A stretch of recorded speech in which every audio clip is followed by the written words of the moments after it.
Hey there everybody, this is Steve K here with you all once again with another video, and it is time once again for Week 3 NFL picks and predictions as well if you want to put it that way, but I'm just entitling it picks just because it's my video and it's what I entitled it, so there you go.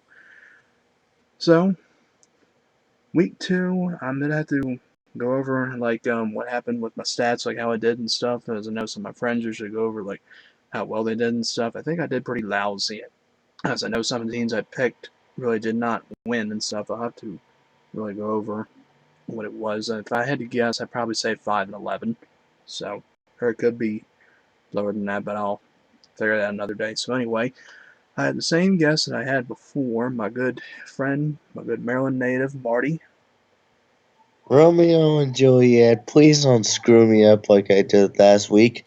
Greenswell 1 and all. Welcome to week 3 picks with Steve Charisma. Take it away, Steve. Thank you, Mr. McFly. So here we go with our picks. First one, now this one is only just about a little bit less than an hour away. It says Thursday, and it's Thursday Night Football, and it features the Washington Redskins and the New York Giants.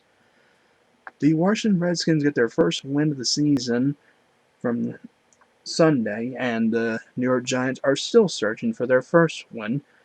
And for this one, I'm going to go on this one and say the New York Giants because the Giants are searching for their first win still, and I kind of think that this game just might give them their first one.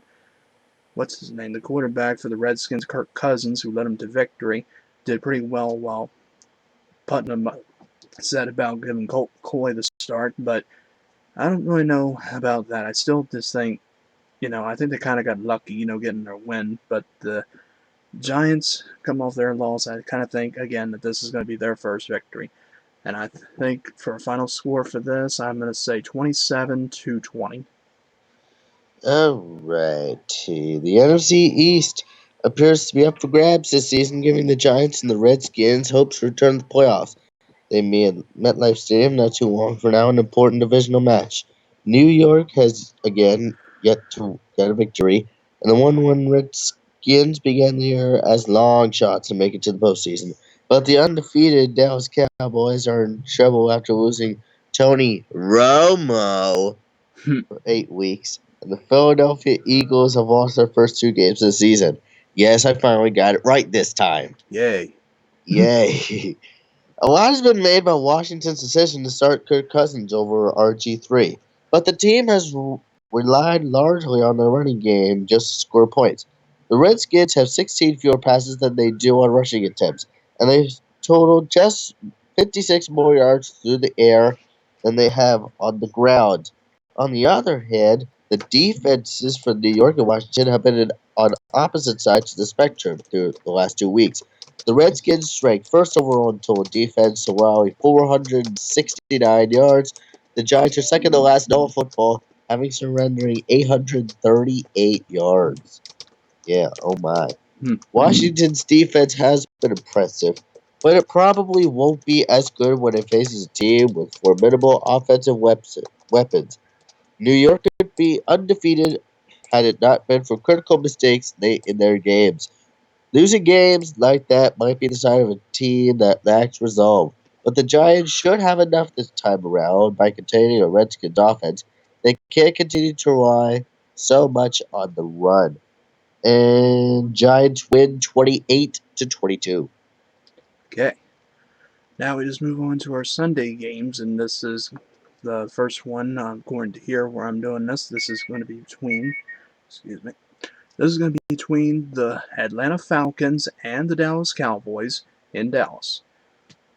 Now, the Falcons and the Cowboys are both 2-0. The Falcons have a great quarterback by the name of Matt Ryan. The Cowboys just lost their quarterback, as Marty mentioned, by the name of Tony Romo, due to a injured clavicle or your collarbone. So, what do after all this to Tony Romo? They go out and they get quarterback Matt Cassel from the Buffalo Bills. I kind of think, in my opinion, that they would probably give him the start, but they are not. It's going to be the other guy, Brandon Whedon, that supposedly 30-year-old rookie or 28-year-old rookie that Putnam always likes, used to say about. But the Falcons, this is the battle between two good teams, because the Falcons got a good wide receiver by the name of Roddy White, but the Cowboys have lost their receiver, Des Bryant, to an injury as well. They're pretty banged up, but somehow they are still 2-0. But for one of these teams that could remain undefeated, I'm actually going to go with the Falcons in this one because the Cowboys, with them losing Tony Romo, I think, in my opinion, it's a little bit of a big loss, and them getting Matt Cassel is just not really going to help that much. I kind of think he should be getting the start more over Brandon Wheaton, but instead it's going to be him against Matt Ryan. So Falcons on to victory. Final score 30-27. Ooh. Eli Manning made a head-scratching gaffe at the end of the season opener against the Cowboys to allow quarterback Tony Romo the opportunity to drive down and score a game-winning touchdown in front of the entire nation on Sunday Night Football. And I guess once wasn't good enough for Manning, as he decided to put on an encore for the Falcons by turning the ball over late in that game and allowing Matt Ryan the chance to go down and win in similar fashion. And in their game against the Eagles, both the Falcons and the Cowboys took advantage of their newly signed quarterback, Brian Maxwell, as he was torched by receivers Julio Jones and Terrence Williams in back-to-back weeks. That helped put that team in an 0-2 hole and also helped set the stage for this Sunday's showdown against Dallas. Something has to give this week as they face one another for the first time since 2012. The Falcons come into this game hoping that they continue to put a disastrous 2014 season behind them. They seem to have finally found a consistent ground game from riding the back of rookie Tevin Coleman at a 3.8 yards per carry, but he injured his rib in their game against the Giants, so it looks like as though he will not be available to them this coming Sunday. They will instead have to hand the reins over to second-year back Devonta Freeman this week, who isn't as consistent between the tackles as Coleman was, but is a much bigger threat. The Cowboys limp into this match without their two best players in Bryant and Romo, but head coach Jason Garrett has the team believing that they have what it takes to weather the storm until their stars return. The one bright spot for the Cowboys is that their defense has been playing some solid football to this point of the season.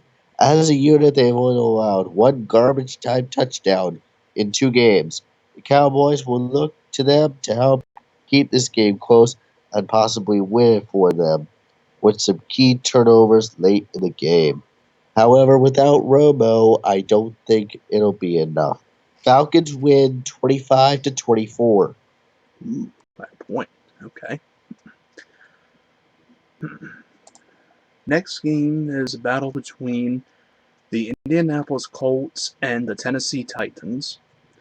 The Indianapolis Colts just came off in my opinion, shocking loss to the Jets on Monday Night Football, which I really thought was not going to happen. I thought the Colts at least would come away with victory when I did my predictions with Marty last time, but I was wrong.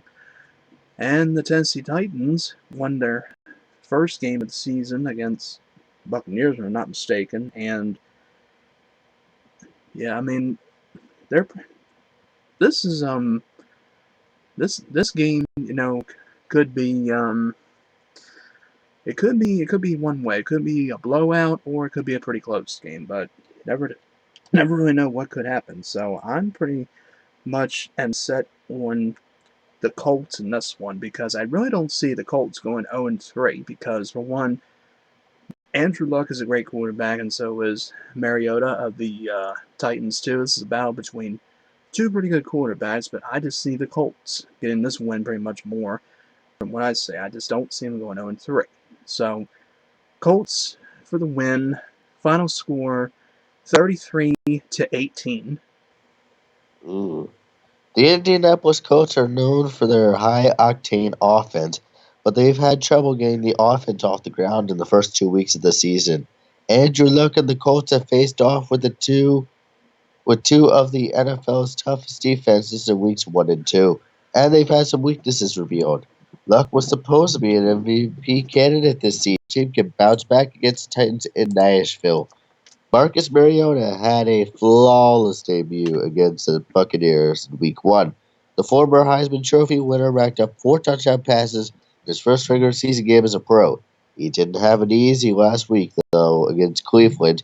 Mariota was sacked over and over and over again last week, and he turned the ball over as a result of the constant pressure. His offensive line will have to play better in this one if they want to pull the upset at home. The Colts have owned the Titans over the years. Indy is 7-0 against the spread in the last 7 matchups with the Titans. Andrew Luck and the Colts offense will be anxious to prove Downers wrong against a mediocre Tennessee defense this week. And I think Luck and the Colts bounce back from their 0-2 start in a big way. The Colts will beat the Titans handily and cover the Colts win 31-22. Okay. And next one is between the Oakland Raiders and the Cleveland Browns. Oh boy. The Oakland Raiders come off their victory over the Baltimore Ravens shockingly on Sunday, which I did not really expect to happen. I will get into details. Uh-uh.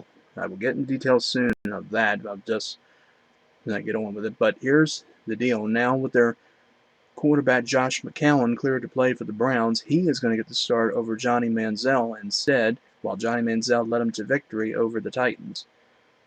And the Raiders, with their very impressive wide receiver, Mr. Cooper, whatever, something like that, getting his first career touchdown on the first play of the day, kind of, one in the first quarter, which was an amazing start. I mean, but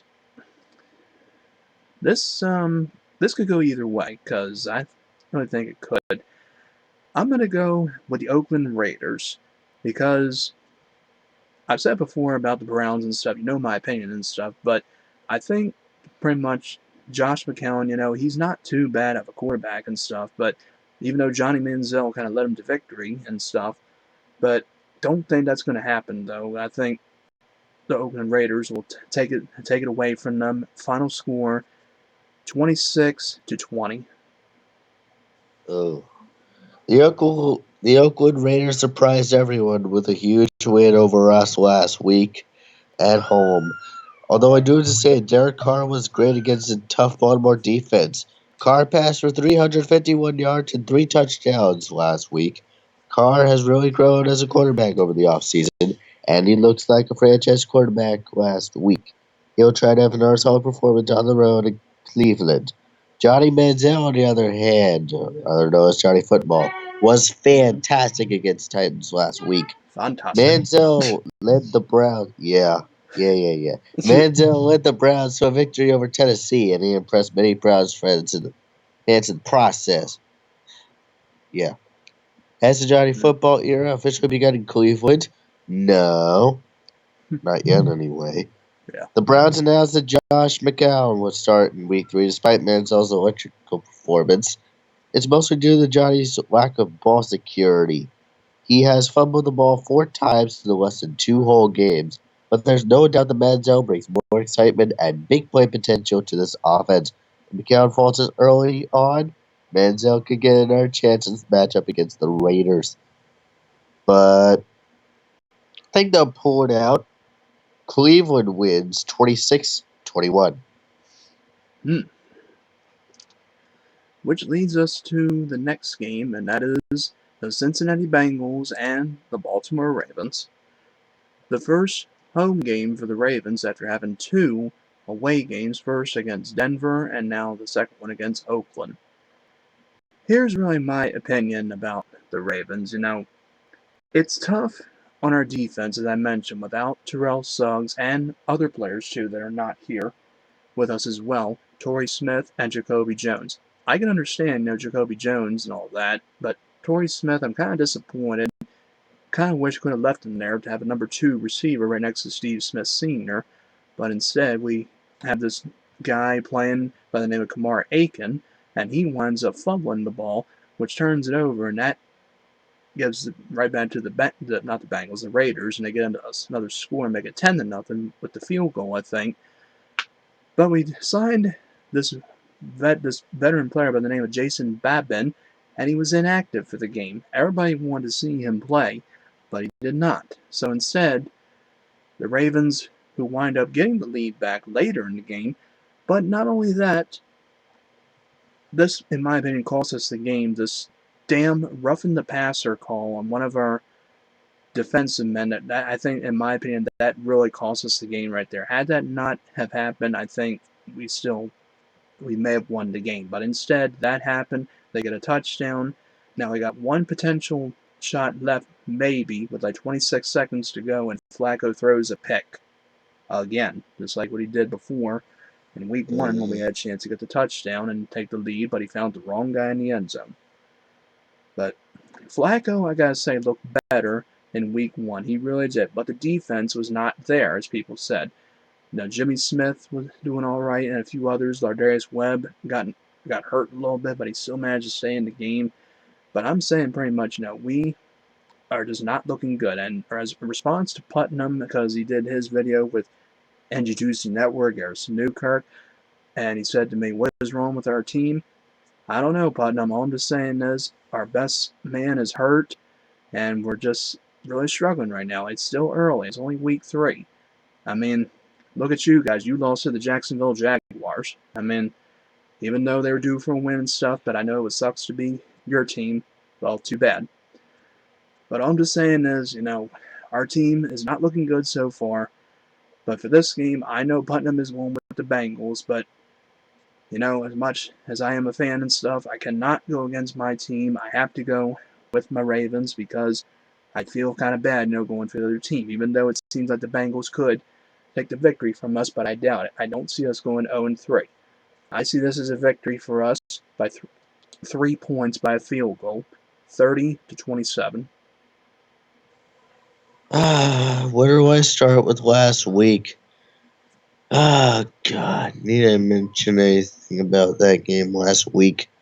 No, Ah, it's we tough. got torched through the air by Oakland of all teams, and a surprising week 2 result.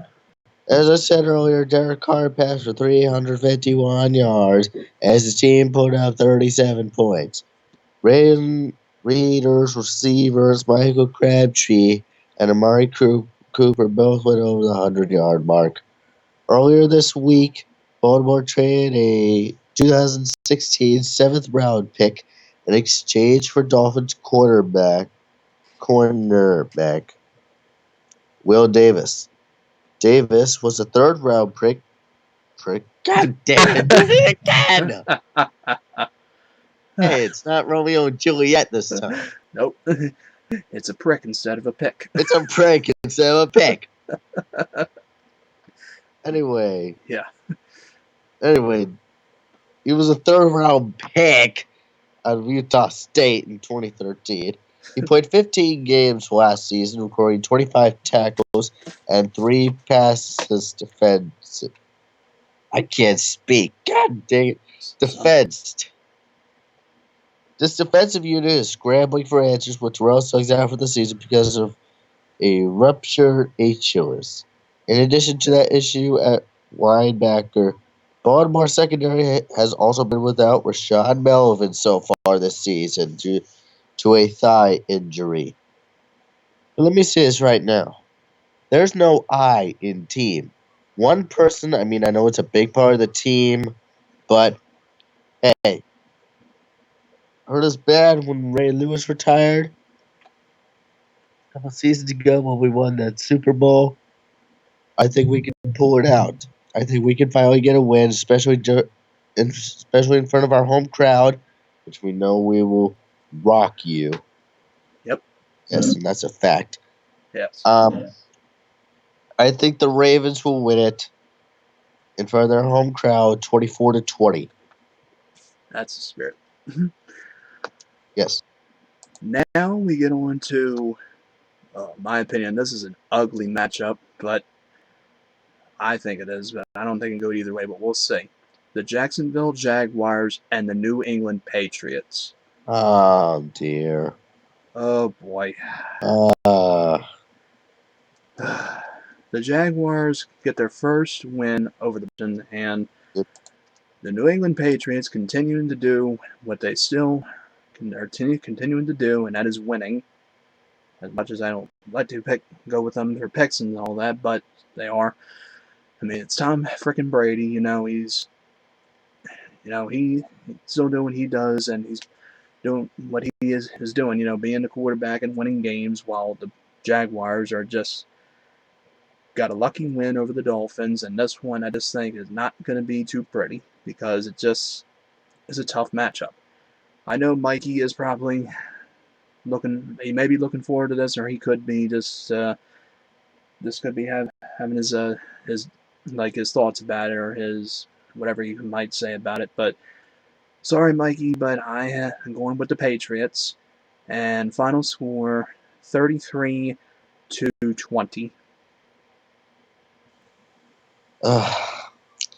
this is gonna be an ugly match.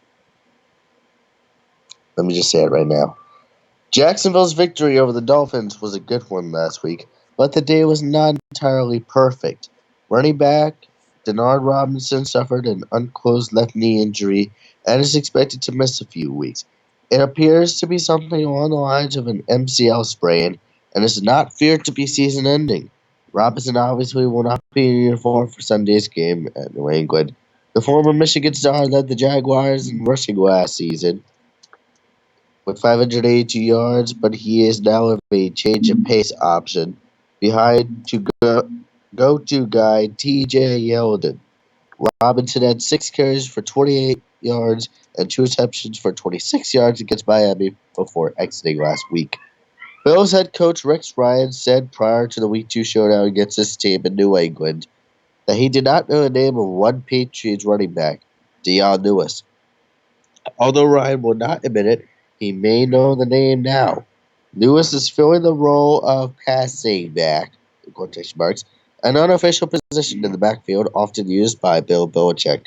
The 4-year player out of Pittsburgh satisfied those duties admirably against Buffalo last weekend, making 6 receptions for 98 yards.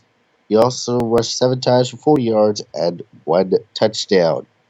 Thanks in part to Lewis and especially to the fact that Tom Brady ended up not being suspended for the first 4 games, which absolutely made me mad. Yeah. New England offense is on fire, posted 28 points against Pittsburgh before going for 30 at the expense of Buffalo. The Patriots figured to score plenty against the Jags, or who in turn are struggling mightily to run with the ball. With Robinson out, it would be especially tough for Jacksonville to keep the pigskin, ha ha ha, Hmm. on the ground and keep Brady off the field by running the clock. This could get ugly. Patriots win 28-16. Okay. Next game is between the New Orleans Saints and the Carolina Panthers in Carolina. The Saints are 0-2. Why are the Saints not marching in on to victory? I don't know. But supposing now there's some news that Drew Brees has a little bit of an injury. But I don't think that's going to be a little bit of a factor. I think he'll be all right, though. While the Carolina Panthers are 2-0 with quarterback Cam Newton. This could go either way, in my opinion. It's going to be a pretty close game, I think. Hmm. I don't really know about this. I mean, I'm not a flip a coin or anything. I'm just going to go out on this and just say I'm going to go with the Panthers. I think they're going to have a nice 3-0 season just because Cam Newton's doing a pretty good job and Drew Brees still playing, like other ones too that have been around a while, like for example, Peyton Manning, Tom Brady, and yeah, that's pretty much it. But Panthers in this one, but I still think it's gonna be pretty close. It could go either way. Panthers, I say 30-23. Ooh. Saints defensive end Akem Hicks benched, at least according to Hicks himself, and replaced by undrafted rookie Bobby Richardson in the second half of last week's loss to Tampa Bay. New Orleans, for the most part, went with a smaller, faster lineup. As a result, Richardson played 40 snaps. Backup outside linebacker Kasim Enabali, however you pronounce his last name, saw 23 snaps of action. Yeah.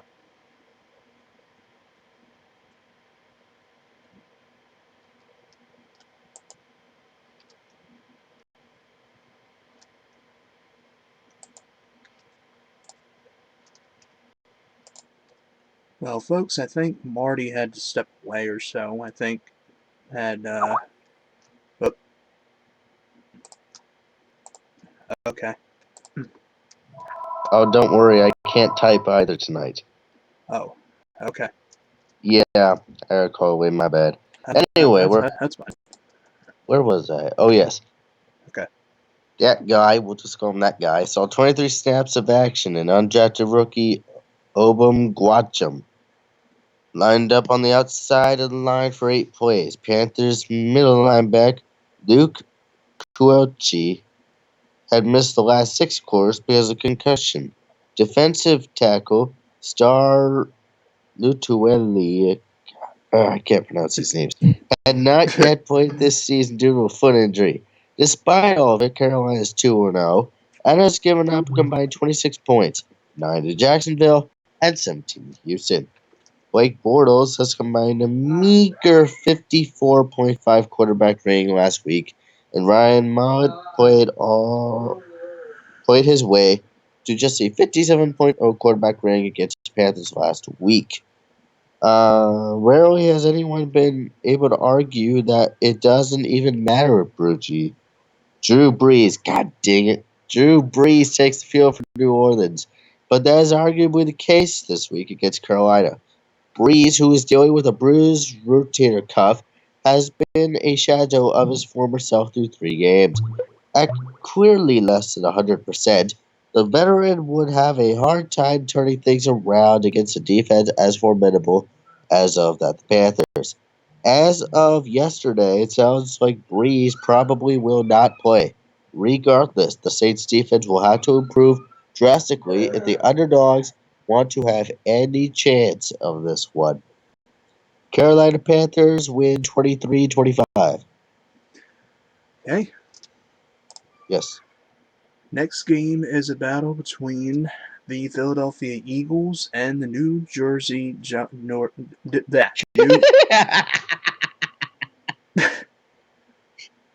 Welcome to the club, Steve. Exactly. As I was saying, the Philadelphia Eagles and the New York Jets. I still call them New Jersey because that's where they play. Well, the Yeah, that's where Giants. they play. Pete's sake. All right. The Eagles are 0-2, and the Jets are 2-0. Much to Putnam's delay, because he always goes like, thinking Jets, Jets, Jets, Jets, Jets. And, yeah. The Jets are still without their quarterback, Geno Smith, as far as I know, with that injury, while the Eagles come off that loss against I believe it was the Cowboys, on somebody it was, on Monday Night Football, I think, something like that, or no, it wasn't. Yeah, you get the point. But anyway, I'm going to go with the Eagles on this one. I think they'll get their first win in this one. I just think that this is just like the Ravens. I don't see this team going 0-3 either, and I don't see the Jets going 3-0 either. I mean, I know I did my picks with Putnam before, and the rest of the gang, like when I said about what their records will be, and I forgot what I said for the Jets. I want to say 5-11 maybe, but I could be wrong about that. But in this case, Eagles for the win, 27-23. All is well in the world of Jets quarterback Ryan Fitzpatrick right now. His team is 2-0. He does not necessarily have to do anything spectacular in order to win football games, thanks to an awesome defense supporting him. And he has the backing of head coach Todd Bowles. Following New York's Week 2 win over Indianapolis on Monday night, Bowles assured that Fitzpatrick is the starter, even when the injured Geno Smith returns. Fitzpatrick has completed 37 of 58 passes for 423 yards with 4 touchdowns and 2 interceptions. The Eagles' offense has been a turnover machine, and DeMarco Murray has been little more than an innocent bystander. Only the team's defense is key. Jets win 22-21. Ooh, wow. Well, everybody's entitled to their own opinions, so here we go. Yes. All right, next one is the Tampa Bay Buccaneers and Houston Texans in Houston. Houston, we have a problem because the Texans are 0-2. Not really a surprise to me, but it could be for some people, while the Buccaneers are 1-1. This is another game I think could go either way. I mean, it could be close game or whatever the situation could be. I'm going with the Texans in this one. Final score 23-16. Ooh, let's. Uh, hmm. Well, just to make things short here, the Buccaneers.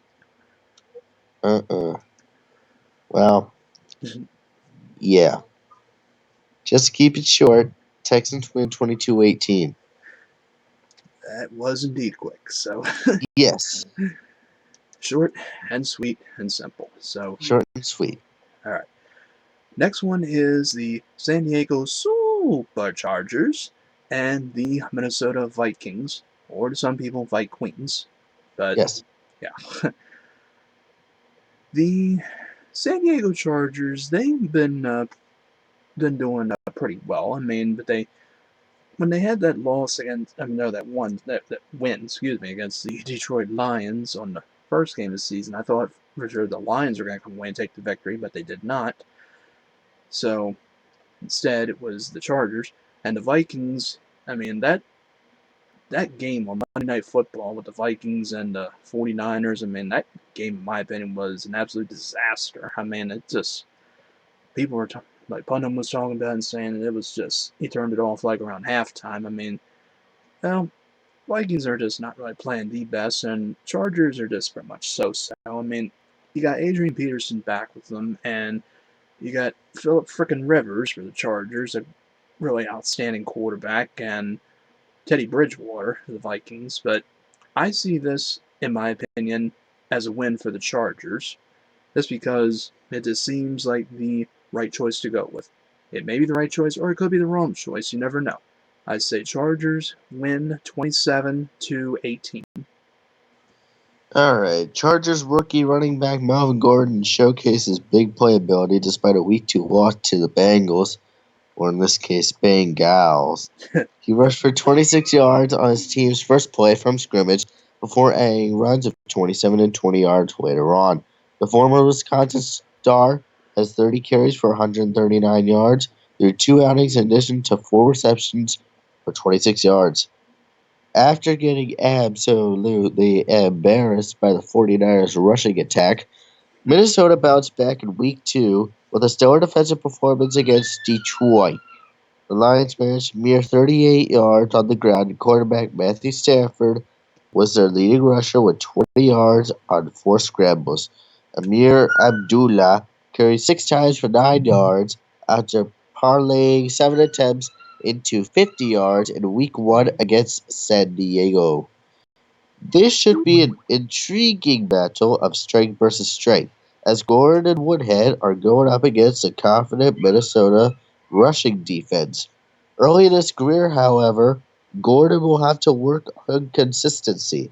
Almost all of his yardage so far this season has come in bunches as opposed to sustained drives. If the Vikings can limit the big play on the ground, they should be in really good shape. They also appear to be a much more formidable team at home than on the road in the early going. Wonder where they got that influence. Hmm. Let's see where. Oh yeah, here it is. 63. But I think San Diego just barely might pull it out. So I'm going with the San Diego Superchargers, 25-22. Okay. Next one is the Pittsburgh Steelers and the St. Louis Rams. Did anybody see the 49ers and Steelers game? The 49ers got their ass kicked big time by the Steelers. I mean, yeah, by a score of 43-18. You know, I really thought 49ers at least could do a pretty decent job against them, but that was not really the case. The Steelers just had a better idea, and that was kicking their butt big time. But the Rams, they come off their loss against the Redskins, and when they, from Sunday, and oh boy, yeah, this looks like another win for the Steelers for me because Roethlisberger is doing a pretty well job, and the Nick Foles at the Rams, I believe, he's a good quarterback as well, but I just think Roethlisberger is a better choice, and all that, just to some people, but, so Pittsburgh Steelers for the win, 33-23, 10 points. It is generally accepted in the NFL that the key to success, or at least one key, is being able to both run the ball and stop the run. St. Louis head coach Jeff Fish is one of many who believes in that notion, but his team did neither in a Week 2 loss against the Redskins. Washington running backs Matt Jones and Alfred Morris combined for 182 yards on 37 carries. On the other side, Trey Mason of the Rams finished with 7 attempts for 26 yards. Although the Rams struggled to find running room last week, they at least had Mason back on the field.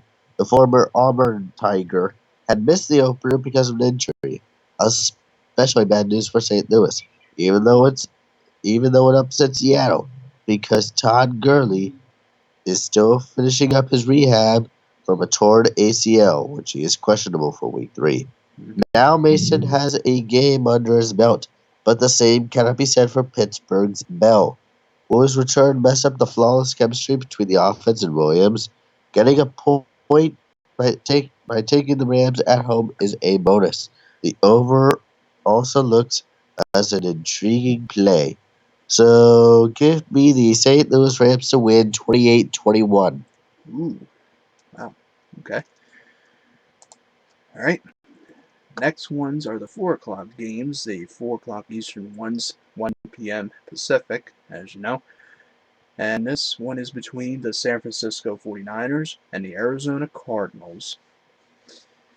I already said about the 49ers and stuff. Man, the 49ers are just not really doing all that great. I mean, they had their win on Monday Night Football against the Vikings, and I don't mean to say it that way, but their embarrassingly high-scoring loss to the Steelers, while the Cardinals walk away with a huge victory over the Chicago Bears in the last game. That game wound up being a final score of 48-23.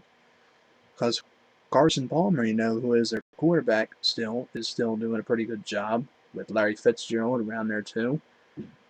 And that seems like a good choice to go with the Arizona Cardinals for me because they're doing a very good job, and I can see them, doing this again because the 49ers, I said, are just not playing all that great. Never heard of their head coach. They still got Torrey Smith and Anquan Bolden, who I miss dearly on our team, but hey, you got to move on sometimes. So Arizona Cardinals for the win, 30-20.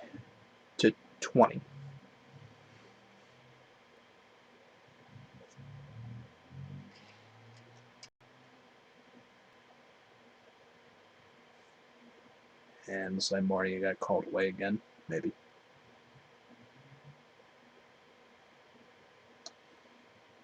We'll wait, folks. Oh, he says be right back. Okay. Okay, folks. I have no idea where Marty is, so he probably went to another call or something, or he might be getting off soon. So I think I'm just going to do the rest of this on my own, unless he'll come back or so. So we just finished the 49ers and the Cardinals. Yeah, so I already said my prediction for that, so let's move on. We have the Buffalo Bills and the Miami Dolphins. NG2C Network's team and a Pistol 90's team. Battle between these two. The Bills, I thought they could pull off the win against the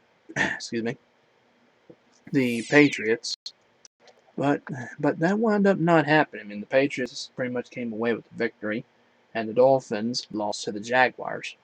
Surprisingly, we just thought for sure it'd be the Dolphins over the Jaguars, a battle between two Floridian teams, as I mentioned. But I see this as a victory for the Miami Dolphins for them. Final score 27-20. Be a pretty close one. Tyrod Taylor, quarterback for the Bills, is doing pretty good, and Tannehill's pretty good as well.